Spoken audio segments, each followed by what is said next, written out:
Salmo, capítulo 1. É o primeiro livro de Salmo, né? Esse livro que é tradicionalmente dividido em 5 livros. Então, nós vamos estar lendo a abertura do primeiro livro dos Salmos. Todos acharam? Amém? Bem-aventurado o homem que não anda segundo o conselho dos ímpios, nem se detém no caminho dos pecadores, nem se assenta na roda dos escarnecedores. Antes, tem o seu prazer na lei do Senhor, e na sua lei medita de dia e de noite. Pois será como uma árvore plantada junto a ribeiros de águas, a qual dá o seu fruto no seu tempo, e suas folhas não cairão, e tudo quanto fizer prosperará. Não são assim os ímpios, mas são como a moinha que o vento espalha. Por isso os ímpios não subsistirão no juízo, nem os pecadores na congregação dos justos. Porque o Senhor conhece o caminho dos justos, porém o caminho dos ímpios perecerá. Amém? Por favor, podem tomar seus assentos.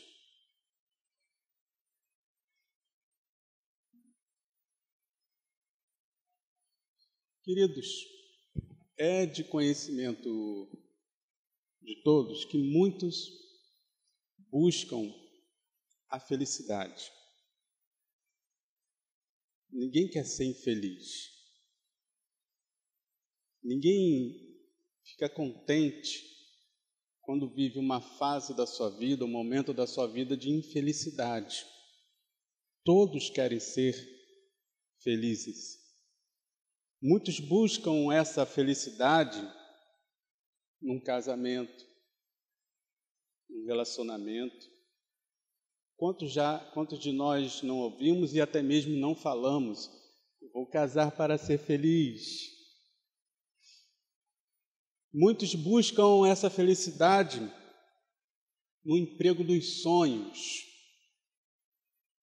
Viram noites a fio estudando para passar naquele concurso da empresa mais cobiçada do Brasil, que vocês sabem qual é, ou de uma multinacional que acabou de chegar. Muitos buscam, e muitos de nós pensamos assim: quando eu conquistar essa vaga, então eu serei feliz. Muitos buscam isso, a felicidade no emprego dos sonhos. Muitos buscam a felicidade nas posses, economizam, investem, conquistam, compram imóveis, terras, bens. Muitos buscam a felicidade nas posses e nos pertences. Quando eu tiver aquele carro, aí eu serei feliz. Às vezes está andando num Fusca que leva ele para qualquer canto, mas ele se sente infeliz, porque quando ele tiver aquele carro, não é isso? Aquele emblemazinho ali na frente do capô, aí ele vai ser feliz. Muitos buscam isso em viagens.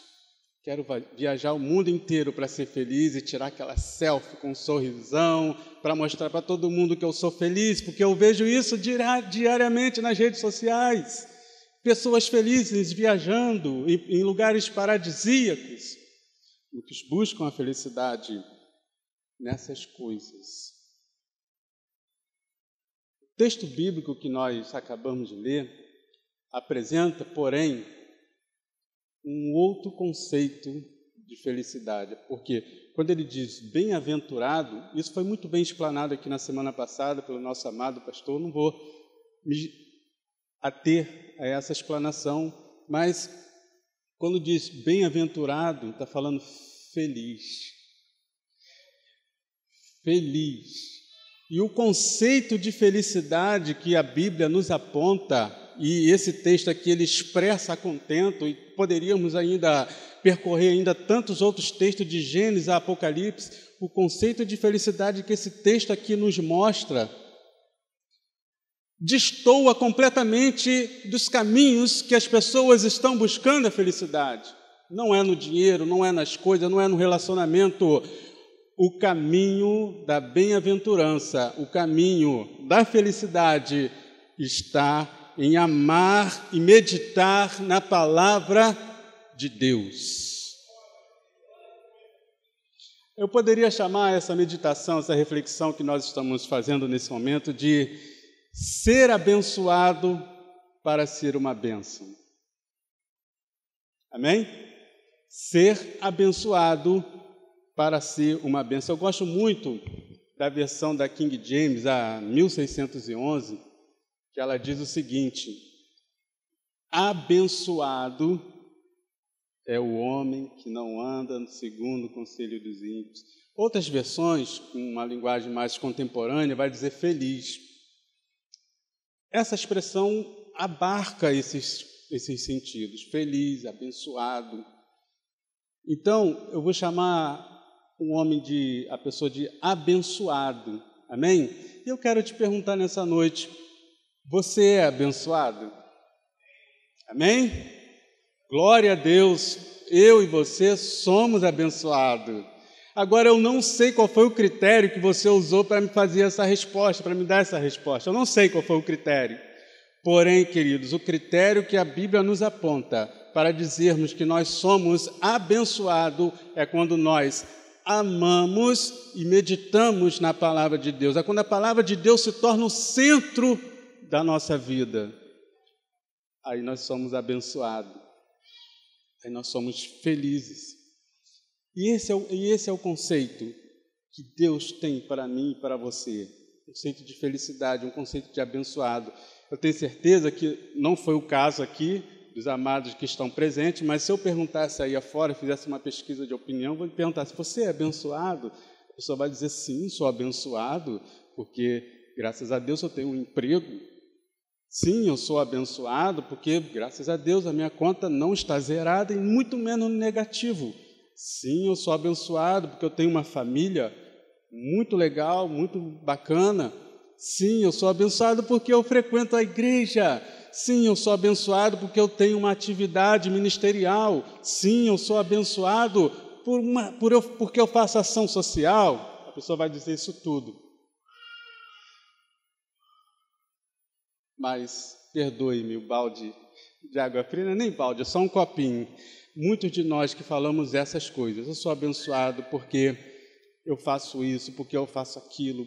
Às vezes, irmão, não está dentro desse contexto de abençoado. Que não ama a palavra de Deus. Que a palavra de Deus não é a prioridade da sua vida. A palavra de Deus não é o centro da sua conversação. A palavra de Deus não é a primazia dos seus pensamentos. Quem não tem a palavra de Deus como primazia dos seus pensamentos, de acordo com esse contexto, de acordo com o conceito bíblico de felicidade, de ser abençoado, pode ter tudo, pode fazer tudo, pode aparentar que é, mas se de fato não medita na palavra diariamente, não pensa na palavra diariamente, não investe tempo na palavra, será que é de fato abençoado? Antes tem o seu prazer, estou no verso 2, antes tem o seu prazer. Quem? O homem abençoado, o homem feliz, o homem bem-aventurado, tem o seu prazer na lei do Senhor. Eu e você temos tido prazer na lei do Senhor? Quando nós temos prazer em algo, irmãos, quando nós temos satisfação em algo, esse algo, ele ocupa nossos pensamentos ininterruptamente. Nós dormirmos e acordamos pensando nesse algo que nós temos prazer. Nós temos satisfação, nós temos alegria, nós gostamos de estar perto, gostamos de interagir. nós dormimos e acordamos. Por exemplo, quando nós temos prazer no trabalho, quando nós amamos o que fazemos, nós dormimos e acordamos pensando nisso. Quando nós temos prazer na família, nós dormimos e acordamos pensando nisso. E nós dormimos e acordamos pensando na palavra de Deus. Essa é a característica de quem ama a palavra de Deus, de quem tem prazer na palavra de Deus. Que não é que gasta tempo, ela investe tempo, está investindo para a eternidade. Investe tempo com a palavra, com a leitura e com a meditação na palavra. Interessante que esse salmo, ele guarda algumas semelhanças, ele abre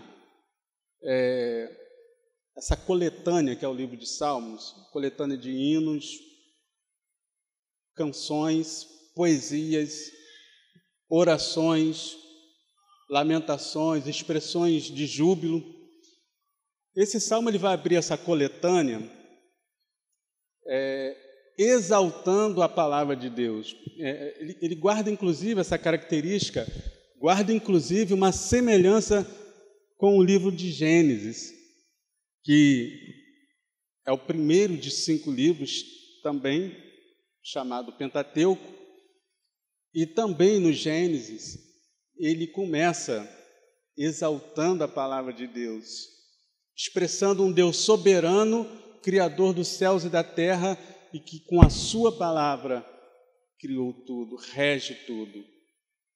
No Gênesis capítulo 1, de 1 a 3, por exemplo, está lá dizendo: e disse Deus, haja luz. Assim como o Gênesis abre a sua narrativa expressando um Deus poderoso que fala, o livro de Salmos também, na abertura dessa coletânea, também vai expressar a importância, a primazia da palavra de Deus. Portanto, essa semelhança que o livro de Salmos guarda com o primeiro livro do Pentateuco, inclusive é o primeiro livro da nossa Bíblia que nós temos, conforme ela foi organizada, nos revela que nós estamos diante de um Deus que fala. Parece tão óbvio, né, irmão? Mas é importante a gente lembrar isso. Nós servimos a um Deus que fala.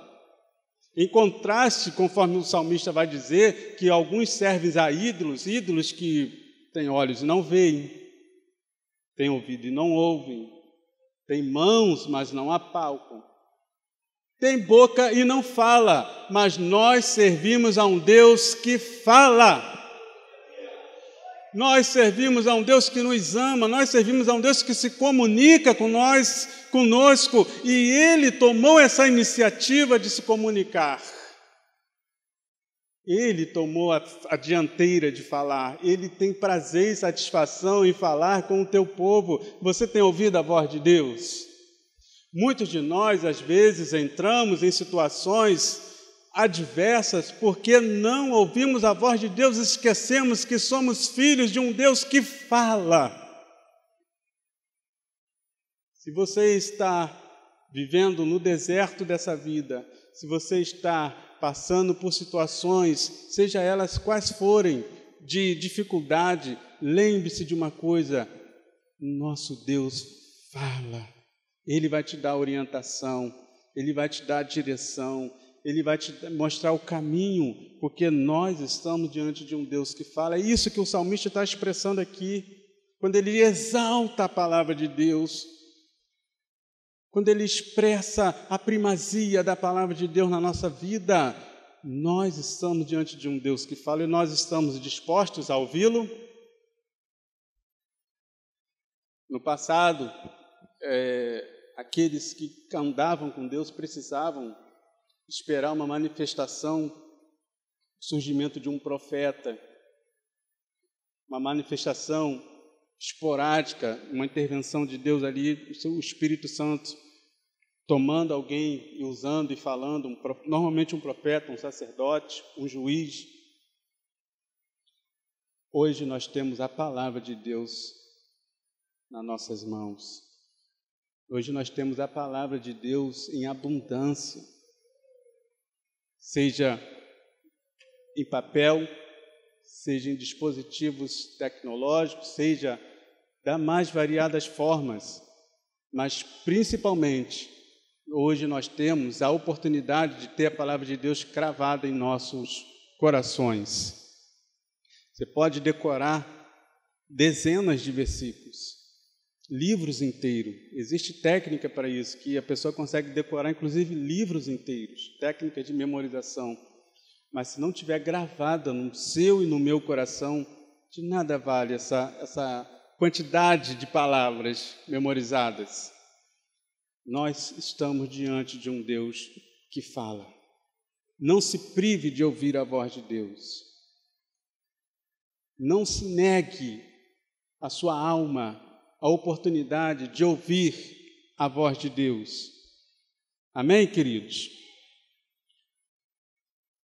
Moisés, isso lá no Gênesis, o próprio Moisés que escreveu, né, atribui-se a Moisés a autoria do Pentateuco, mas lá na frente, quando ele vai instruir o povo, antes de tomarem posse da terra, Deus dá a lei a Moisés, e ali ele passa diversas instruções para o povo, e como a palavra de Deus ela vai se tornar o centro, o norte para o povo. Veja comigo, por exemplo, em Deuteronômio, no capítulo 11, a gente já vai voltar aqui para os Salmos, Deuteronômio, no capítulo 11, a partir do verso 13.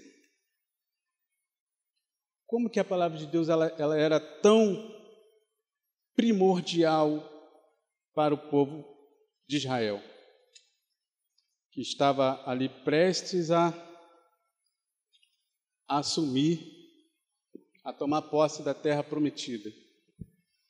Diz assim a partir do verso 13: será que se diligentemente obedecerdes aos meus mandamentos, que hoje vos ordeno, de amar ao Senhor vosso Deus, e de o servir de todo o vosso coração e de toda a vossa alma, então darei a chuva da vossa terra a seu tempo, a temporã e a serôdia, para que recolhais o vosso grão e o vosso mosto e o vosso azeite, e darei erva no seu campo aos teus animais, e comerás, e farteais.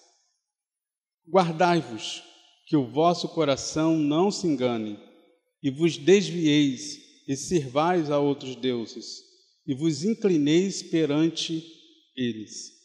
E a ira do Senhor se acenda contra vós, e feche ele os céus, e não haja água, e a terra não dê o seu fruto, e cedo pereçais de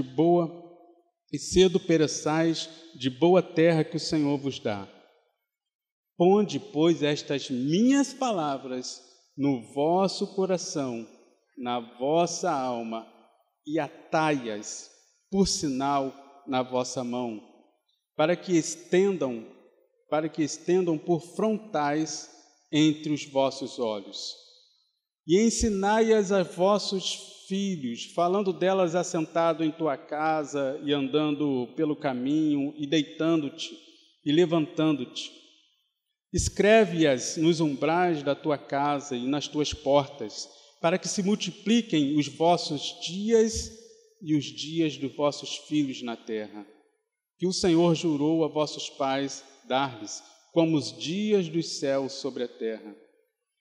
Porque se diligentemente guardardes todos estes mandamentos que vos ordeno, para os guardardes, amando ao Senhor vosso Deus, andando em todos os seus caminhos, e a Ele vos achegardes, também o Senhor, de diante de vós, lançará fora todas estas nações, e possuirei todas nações maiores, e possuireis nações maiores e mais poderosas do que vós.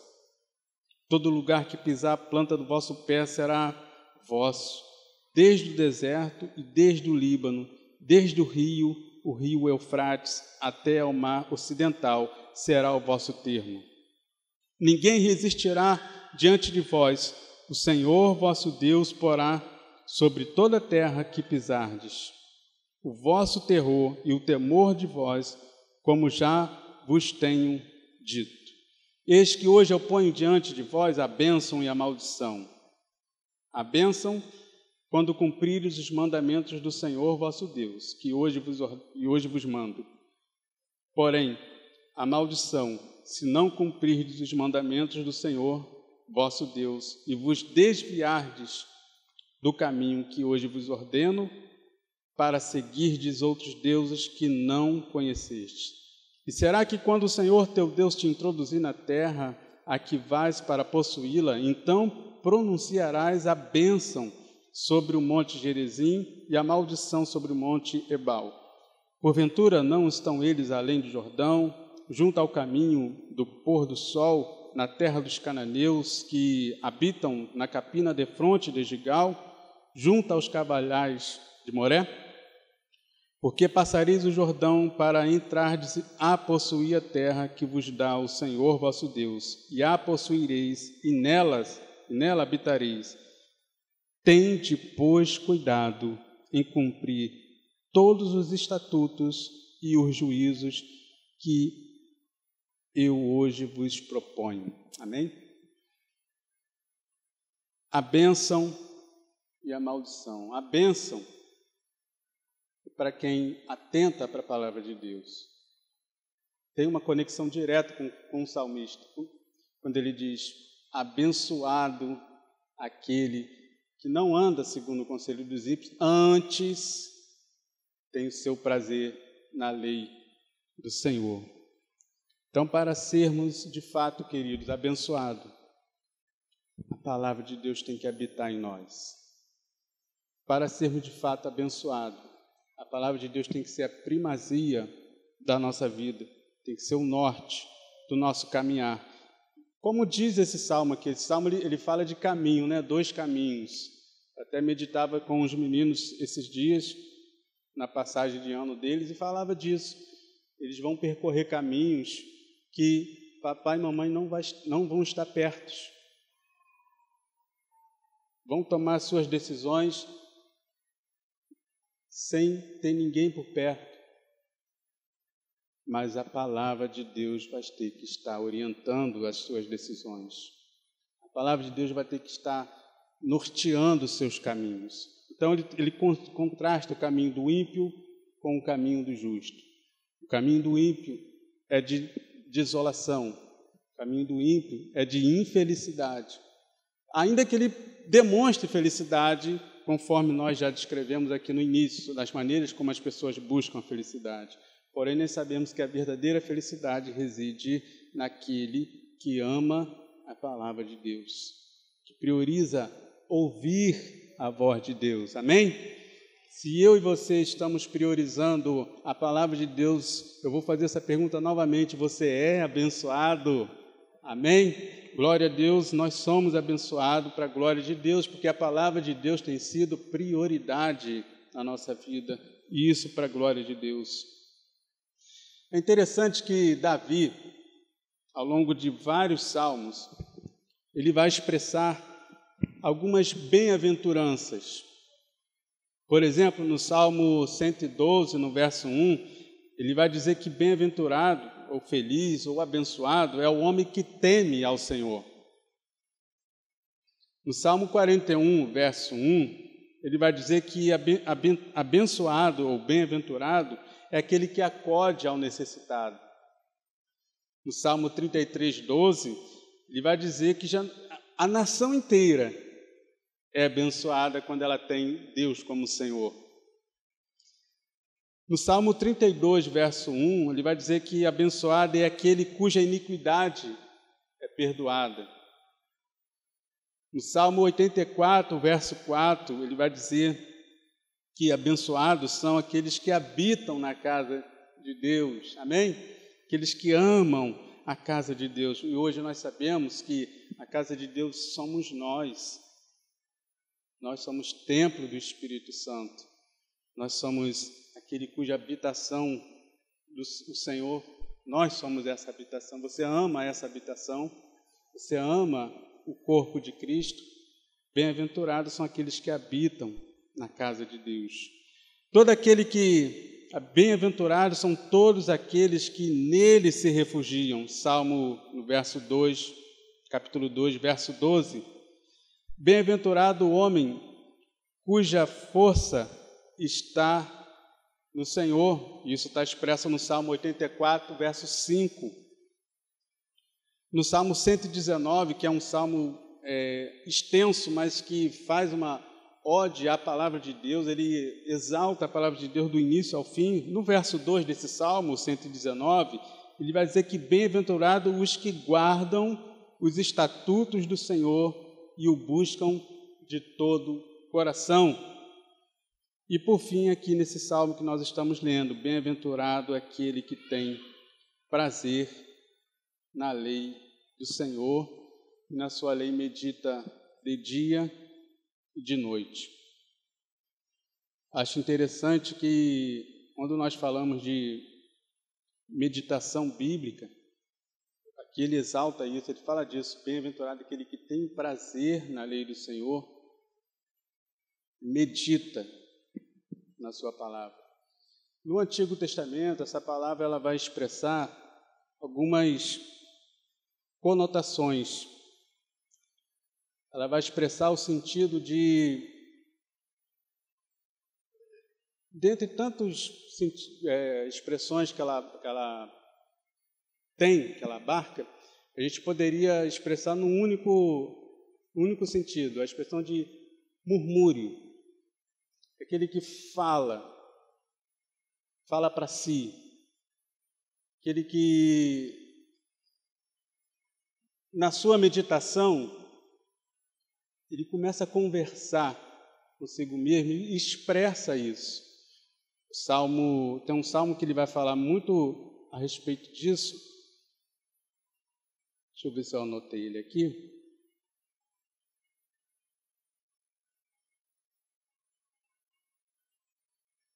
Não, aqui na minha anotação ele não veio. Salmo 39, verso 3, anotei, acabei anotando sim. Ele vai falar disso. Salmo 39, verso 3.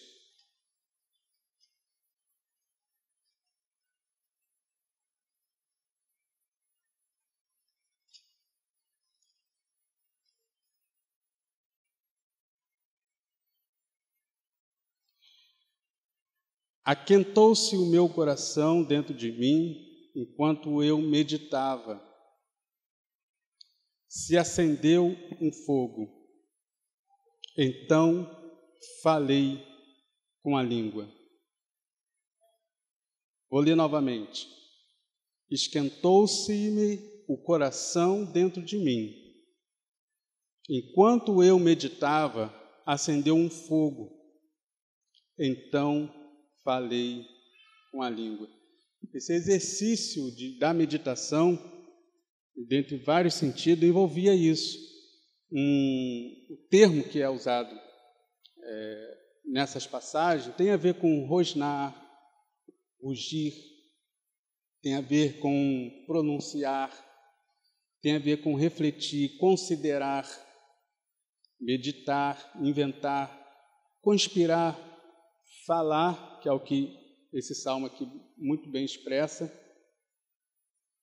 E essa passagem aqui do salmista, quando ele fala que, enquanto ele meditava na palavra de Deus, o seu coração aquecia, isso traz à memória uma passagem também muito emblemática no Novo Testamento, dos discípulos ali desolados, né, sem expectativa, voltando para os seus afazeres, né, indo para a cidade de Emaús, e o Senhor Jesus, ressurreto, aparece perto deles e começa a conversar com eles. E eles expressam as suas angústias, eles expressam as suas inquietações. Isso está em Lucas, no capítulo 24. Eu quero até ler com vocês. E ali eles expressam essas inquietações. E o Senhor Jesus vai conversando com eles, vai mostrando para eles o que de fato estava acontecendo. A partir do verso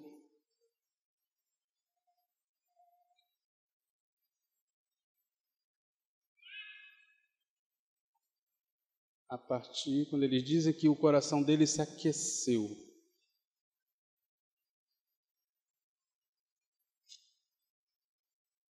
Amém. Verso 32. E eles disseram um para o outro, porventura, isso o Senhor Jesus já, aquele momento da conversa já tinha passado, e eles conversam um com o outro e disseram um para o outro, porventura não ardia em nós o nosso coração, quando pelo caminho nos falava e quando nos abria as Escrituras? Quando meditamos na palavra de Deus, queridos, quando mergulhamos na lei do Senhor, o nosso coração se inflama, o nosso coração arde. Se há aqui entre nós alguém que está passando pelo um inverno espiritual, se há alguém aqui entre nós que está passando por um momento de esfriamento espiritual, que ao ouvir uma mensagem da palavra de Deus, que ao ler uma palavra, um capítulo, um versículo, o seu coração não arde mais, o seu coração não inflama mais com a palavra de Deus, rogue ao Senhor nessa noite, rogue ao Espírito Santo nessa noite. Senhor, eu quero, meu Deus, ao ouvir a Tua palavra, ao ler a Tua palavra, ter o meu coração aquecido, Senhor. Tira a frieza do meu coração. A frieza espiritual, ela vai se expressar exatamente nisso, quando a palavra de Deus não causa mais esse aquecimento em nossos corações. E esse aquecimento ele vai se desdobrar, ele vai se resultar numa mudança de vida.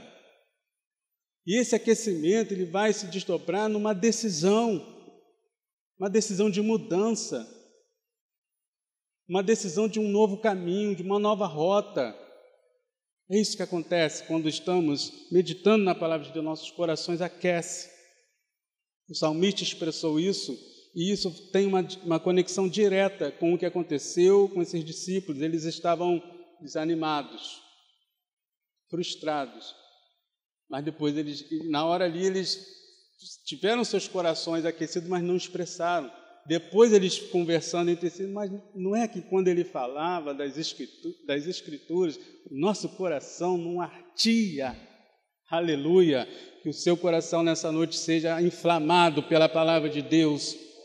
Que o meu coração e o seu coração saia daqui aquecido em nome de Jesus. E seja qual for a direção que o Espírito Santo estiver dando para você, a tomada de decisão que Ele estiver dando, que você e eu façamos com nossos corações aquecidos para a glória de Deus, em nome de Jesus.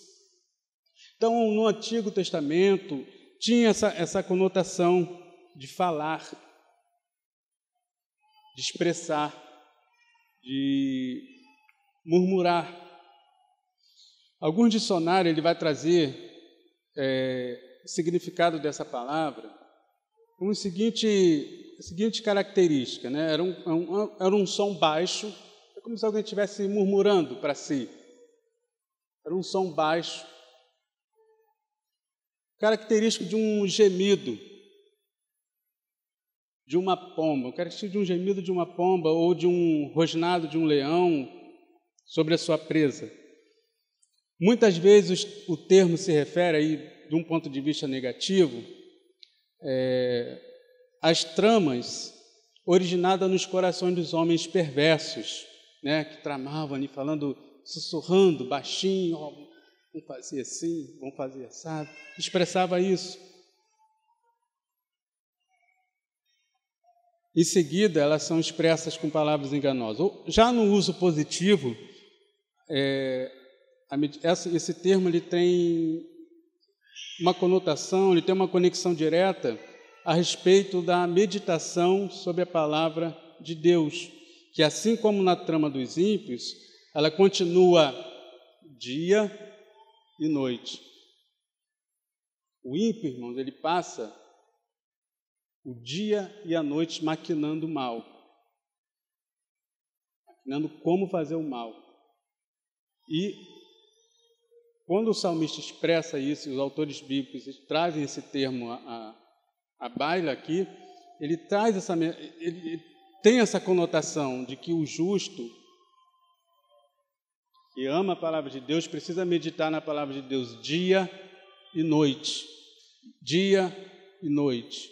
Manhã, tarde e noite. Acordar, ao deitar-se, ao levantar-se, ao sentar-se à mesa, ao caminhar, nos umbrais da casa. Está lá em Deuteronômio, conforme nós lemos. Também está no capítulo 6 de Deuteronômio. Assim, a palavra de Deus é clara. O objeto de prazer distingue aqueles que são tementes a Deus e aqueles que não são. É simples assim, irmão. Não é tempo de casa. Não é carteirinha, não é credencial. É aqueles que têm prazer na palavra de Deus. Esses são piedosos, esses são tementes a Deus, esses são justos, esses são abençoados, esses são felizes, bem-aventurados. Amém, queridos? Que essa seja a nossa realidade. Que amemos a palavra de Deus. Não à toa, há vasto incentivo em nosso ministério, vindo aqui desse púlpito, vindo dos canais de comunicação do nosso ministério, seja no site, no YouTube, e aplicativos de comunicação, WhatsApp, Telegram, incentivando a leitura bíblica diária. Que esse deve ser o nosso prazer. Esse deve ser a principal atividade de um discípulo de Jesus, amar a palavra de Deus, viver a palavra de Deus. Porque quem ama a palavra de Deus, ele não vai teorizar, ficar ali conjecturando, ele vai ter aquele processo de meditação, às vezes, né, o processo de digestão, né, quando a gente está ali digerindo aquele alimento, você está ali digerindo aquela palavra. Por isso, irmãos, é muito importante. Eu louvo a Deus porque nós temos oportunidade de ouvir dezenas de mensagens, centenas. Se eu perguntasse aqui a cada um quantas mensagens cada um aqui ouviu essa semana, de domingo passado para cá, eu tenho certeza que os irmãos vão citar vários. Glória a Deus por isso. Glória a Deus. Agora, é muito importante que, além de nós ouvirmos mensagens bíblicas, é importante que nós tenhamos a nossa experiência de meditação bíblica, amém? Porque muitas das vezes nós ouvimos e não aplicamos o que ouvimos. Ouvimos, saímos daqui, dessas portas, e logo o que ouvimos se perde. E logo o que ouvimos se esvai da nossa mente e sabe-se lá se entrou no coração. Por isso é importante, além de ouvirmos as mensagens, nós também meditarmos, principalmente no que ouvimos. Então fica aí uma sugestão, um exercício muito interessante, acabou de ouvir uma mensagem, converse sobre a mensagem quando chegar em casa, com seus familiares. Poste alguma coisa. Ah, não, eu moro sozinho, não tem ninguém para compartilhar. Manda uma mensagem para alguém, expressando aquilo que falou o teu coração na mensagem que você ouviu. Escreva ali uma verdade, divulga. Se tem família, converse com a sua família sobre o que você ouviu, sobre o texto que foi lido. Pais, pergunte aos seus filhos, qual foi a mensagem de hoje? O que você ouviu? O que você entendeu? Vamos ruminar a palavra. E qual é a tomada de decisão que essa palavra te suscitou? Suscitou em nós. Nós estamos dispostos a aplicar? Senhor, hoje a palavra falou sobre a meditação bíblica.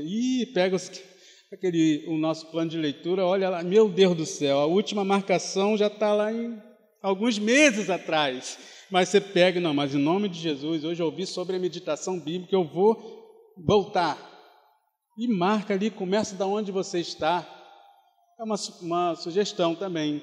Não tente voltar lá para o Gênesis, é porque recomece da onde você parou, da onde está a leitura atual. E daqui a pouco vai chegar lá de novo, em Gênesis, em Mateus, Agora, em julho, por exemplo, já vamos recomeçar Mateus.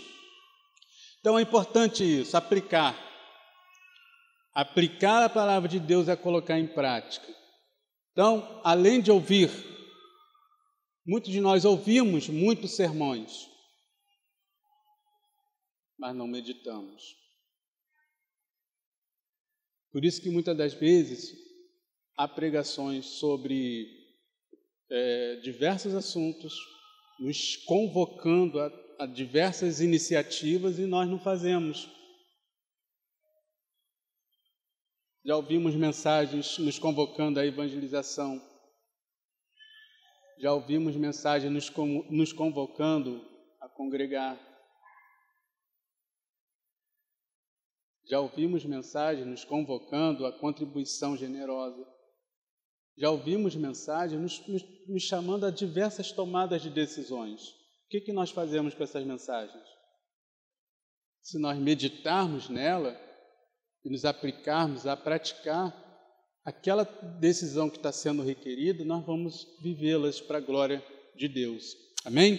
Então, mais importante do que ouvir a mensagem é você e eu termos a experiência na meditação bíblica. Ter a experiência na meditação bíblica, colocar ela em prática para a glória de Deus. Amém? Vou pular um pouco aqui, vou avançar para o sentido bíblico no Novo Testamento, e aqui a gente já vai caminhar para o final. Se o meu aparelho aqui deixar. No Novo Testamento, queridos, a gente não vai ver essa expressão expressa com esse termo, meditar, como a gente, por exemplo, consegue ver exaustivamente no livro de Salmos, por exemplo, e em tantas outras passagens. No Novo Testamento tem muitas maneiras diferentes de expressar a meditação. Embora certas traduções vão trazer diversos termos, o que a gente pode destacar, por exemplo, o primeiro termo que a gente poderia citar seria permanecer ou pensar. Essa passagem, essa expressão está lá em Filipenses 4, verso 8. Eu gostaria de ler com vocês Filipenses 4, no verso 8.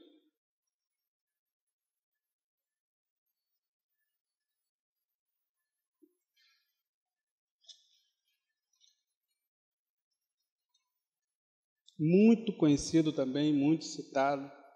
Quanto ao mais, irmãos, tudo que é honesto, tudo que é justo, tudo que é puro, tudo que é amável, tudo que é de boa fama, se há alguma virtude e se há algum louvor, nisso pensai.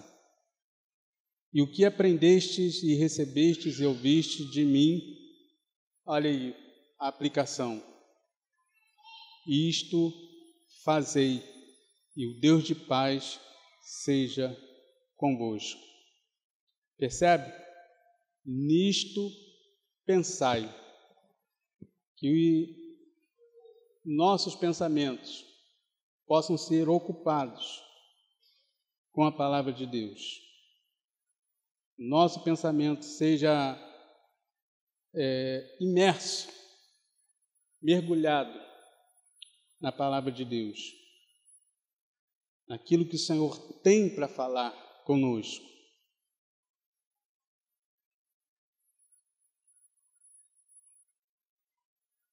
E, por fim, eu gostaria de citar também um texto de Hebreus.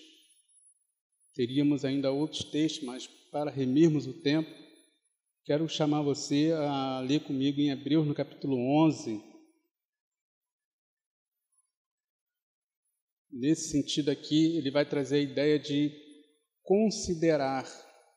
Hebreus, capítulo 11, no verso 19.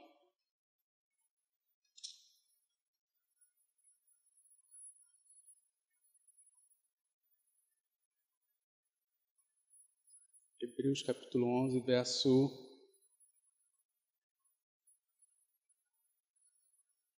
3.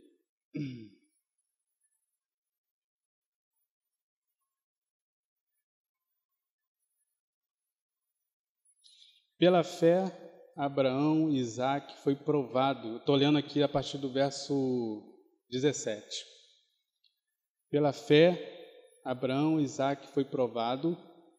Assim, aquele que recebera as promessas ofereceu o seu unigênito, sendo-lhe dito: em Isaque será chamada a tua descendência. Na verdade, é o verso 18. Por isso que eu voltei no 17. Na verdade, é o verso 18. Sendo-lhe dito: em Isaque será chamada a tua descendência. Considerou que Deus era poderoso para até dentre os mortos o ressuscitar. E daí, aí o 19, né? E daí também em figura ele o recobrou. Na verdade, está aqui a expressão considerar. A meditação bíblica no Novo Testamento, ela abarca isso, pensar. Considerar. Considerar é você refletir sobre o que está sendo falado, sobre você trazer à memória o que está sendo falado, sobre você refletir, ponderar sobre o que está sendo falado, sobre o que está sendo dito. Existem ainda outras expressões, como lembrar. Paulo vai falar a Timóteo para ele se lembrar do Cristo ressuscitado.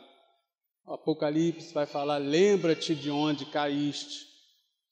Tem essa conotação de lembrar, de pensar, de considerar. A gente tem também em Hebreus ainda, no capítulo 10, volta um pouquinho, um verso muito conhecido, que é o 24 e 25, também onde esse termo vai aparecer, de considerar. E consideremos-nos uns aos outros para nos estimularmos ao amor e às boas obras, não deixando a nossa mútua congregação, como é costume de alguns, antes admoestando-nos uns aos outros, e tanto mais quanto vedes que se vai aproximando aquele dia.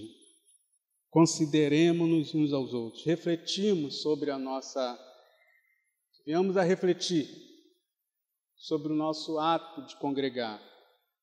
Nesse ponto eu gostaria de fazer uma rápida observação, que muitos de nós nos dirigimos ao congregar num automático, piloto automático, quando na verdade, até mesmo diante dessa passagem aqui, a gente percebe que deve ser um ato intencional. Consideremos-nos uns aos outros para nos estimularmos ao amor e às boas obras, não deixando a nossa mútua congregação, como é costume de alguns, admoestando-nos uns aos outros. O ato de congregar deve ser um ato intencional. Por isso que nós chamamos de abençoado para abençoar. Quando você medita na palavra de Deus, e eu também, nós somos abençoados, nós recebemos a bênção de Deus. Abençoado é aquele que tem prazer na lei do Senhor e nela medita de dia e de noite. Então você não vem para cá para receber bênção, você vem para abençoar. Você vem para edificar o seu irmão. E isso acontece na realização do culto em si. Quando acaba esse momento, também isso acontece, porque imagina se todos viessem aqui para pregar aqui, né? Não daria.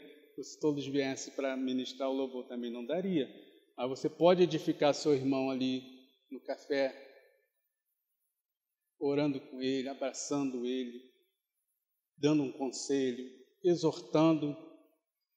E você pode também edificar o seu irmão aqui na realização do culto. Se Deus te deu um dom, se Deus te chamou para isso, para algo, exerça para a glória de Deus. Não só negue isso à congregação, amém? Deus te deu um dom, Deus deu um dom a todos aqui. Seja louvar, seja tanger um instrumento, seja ministrar. Estar nessa posição aqui, irmãos, é muito desconfortável. Todos os irmãos que sobem aqui sabem disso. A gente vem porque é uma alegria trazer edificação, meus irmãos. A gente vem porque é uma alegria servir ao Senhor. Então, se Deus te deu um dom, querido, exerça para a glória de Deus. Sejamos intencionais para a glória de Deus. O Senhor nos chamou para edificarmos, que esse ato de congregar, quando nós chegarmos a este lugar, você venha com essa mentalidade, consideremos-nos, eu preciso meditar nisso, preciso refletir nisso, eu vou para lá para estimular meu irmão ao amor.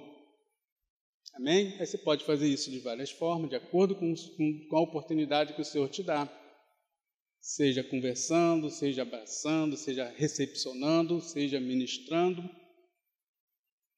Estimular o irmão ao amor e às boas obras, admoestando-nos uns aos outros. Então, quando ele chama aqui considerando-nos, é isso, refletimos, vamos refletir sobre isso. Será que nós estamos vindo no piloto automático? Eu quero ir lá para receber minha bênção, vou fazer o meu culto para Deus e pronto. Não é individual. Individual a gente faz no nosso devocional, em casa. Aqui é no coletivo. Então, se eu e você chegamos aqui, deve ser para juntos adorarmos ao Senhor e também para promovermos a edificação mútua. Amém? Assim que nós somos abençoados para ser bênção. Abençoados para abençoar. Seja com uma palavra, seja com um abraço, seja com uma pregação, seja com louvor, seja com o que o Senhor te permitir, o Senhor te capacitar a fazer. Sejamos bênção na vida dos nossos irmãos e para a glória de Deus. Amém? Eu quero convidar você a se colocar de pé nessa noite e não vou ler agora, pedir que você em casa leia Mateus capítulo 5, do verso 1 ao 16, as bem-aventuranças. Ali está os ensinamentos de Jesus para nós sermos bem-aventurados para a glória de Deus. Amém? Pai, nós te bendizemos nessa noite, ó Deus, pela oportunidade que o Senhor nos concedeu de ouvirmos, de meditarmos na Tua palavra, que deve e precisa ser, ó Deus, objeto de prazer nosso, Senhor. Pai, estamos diante, Senhor, é verdade, do maior best-seller da história da humanidade. É verdade. É verdade também, ó Deus, que na produção desse livro envolve custos, envolve negócios, empresas, enfim, logística. É verdade. Mas é verdade também, Pai, aleluia, que nós estamos com esse livro na mão, diante da Tua palavra. Não é um livro de filosofia, não é um livro de conhecimentos gerais, de psicologia. Não é um livro que ensina como ser bem-sucedido no casamento, embora haja N ensinamentos a respeito disso. Não é um livro que ensina como ser bem-sucedido nos negócios, mas é um livro que fala do plano de redenção do Senhor para resgatar o homem. É um livro que expressa a história de Deus e que amorosamente nos inclui nessa história. Por isso, ó Pai, que possamos amar essa palavra, Deus, nos deleitar em Te ouvir, meu Pai, para de fato sermos abençoados, felizes, bem-aventurados. Que quando estamos cheios da Tua palavra, Senhor, aí sim nós temos condições de sermos bênção na vida dos nossos irmãos. Pai, dá que sejamos assim, Deus, discípulos abençoados e que sejamos bênção no seio da congregação, edificando-nos uns aos outros, ó Pai. Que em nossas reuniões, ó Pai, todos nós venhamos intencionalmente, ó Pai, para trazer edificação para o Teu corpo, para trazer crescimento, para admoestarmos uns aos outros em amor, no amor e as boas obras, exortando-nos uns aos outros. Nos ajude, Senhor. Pai, nos ajude a nos desvencilharmos, ó Pai, dos roubadores de tempo, Senhor, que nos impedem, que nos atrapalham, Senhor, de priorizarmos a Tua palavra, Deus.